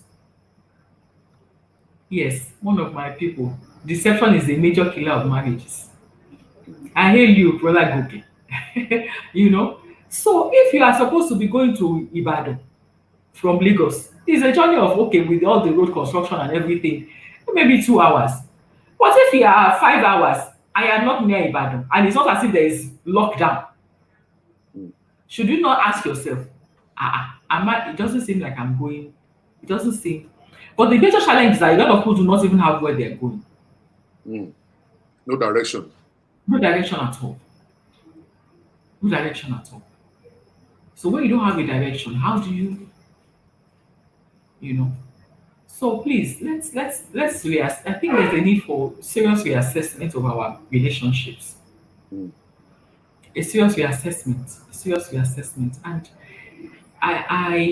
for me, I go after, we are not all, where wisdom is not the, nobody has the whatever of wisdom. Everybody is the connoisseur of wisdom. We are, no. Mm. Learn from people. Learn, learn, learn from people. Study the Bible. The Bible is, the Bible is, in fact, I don't even know how to put it. Mm. The Bible is fantastic. It's fantastic. It's even cocastis. Yeah, there's nothing that is new under the sun. Nothing. Nothing. So when somebody is saying, yeah, no, no, no, no, no, there's nothing that is not under the sun. Mm. Mm. How do one fix? Somebody is asking a question. So I'm sure you can see it. Yeah. Pastor Shola, you can see Yeah, it. I can see it. How does one fix a marriage heading to a different direction? Yes. So whose direction is the marriage heading? Is it the wife's direction or the husband's direction? Which one? Yes, now you have to first of all assess that. And let me tell you, a lot of us don't like telling ourselves the truth. A lot of us don't tell ourselves the truth. Mm. They say that if you are deceiving somebody, you should not deceive yourself. Pastor, let's pick this person here and see what they're gonna say. Hello, AZ ran away. Jesus Christ. Go ahead, man. If they are deceiving you, you should not deceive yourself. Once you start deceiving yourself, that there is problem. Nobody can help you again. Yeah. So please let us be truthful to ourselves first. Mm. And be sincere. In being sincere will not take anything away from anybody. It won't take anything away from anybody. Please. It's so important because the world is the way it is now because our marriages are not the way they are supposed to be. Because the family is the smallest unit of the society. Is that not so? That's what we were taught. Yes. So if the family is okay, the marriage is okay. The marriage is okay first before the family is okay. If the two people in the marriage are good, their children will be good. Will be good. And then it cascades, the effect cascades into the society and into the nation, in the larger society, into the nation and all of that. So we need to be truthful. We need to be sincere. There's a lot of insincerity going on in the world. In the world. At every level, insincerity. It's too much. When your leader self is telling you something, you know that the person is lying. Even our leaders, our politicians, everybody is lying, and they're wondering why. Why? But if they are lying to you outside, you should not be lying to yourself inside. Mm. Mm. That's one. No one can help you with that. If you are lying to yourself inside, no one can help you with that. No one can help you. No one can help you. So I think that's that. A lot of people are trying to ask you questions, but they are not connected. Device not connected. I can see a whole lot of times they've been trying to come in to ask the question. But see, ladies and gentlemen, I'm bringing Pastor Folake back on this show. She has done fantastically, cocastically. I'm telling you, like I told you at the beginning, this woman is a seasoned teacher.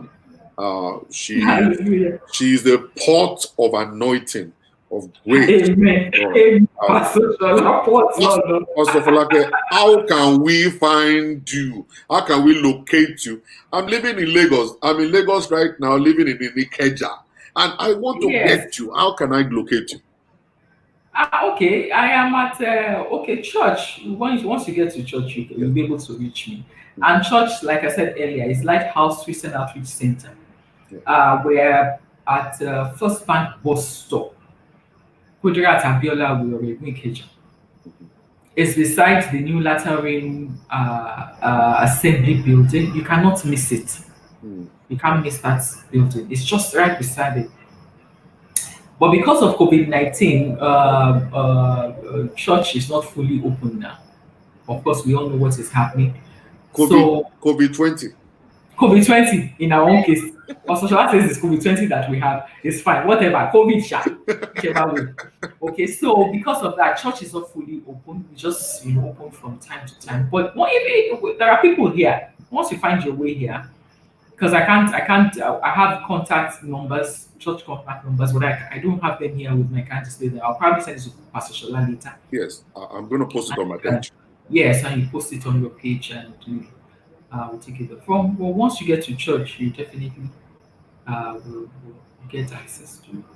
Or Yes, to and if you are not in Nigeria, you are in Canada, America, or wheresoever you are.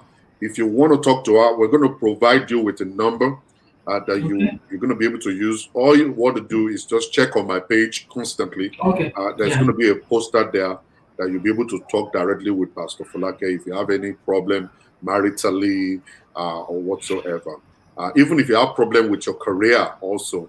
If you have problem with your Business. career, you want her to be able to train you and actually give you nuggets that will help you in your journey of life. The poster is going to be there by the grace of God. Pastor Folake, I Thank you. believe that you will come back if I invite you one more time.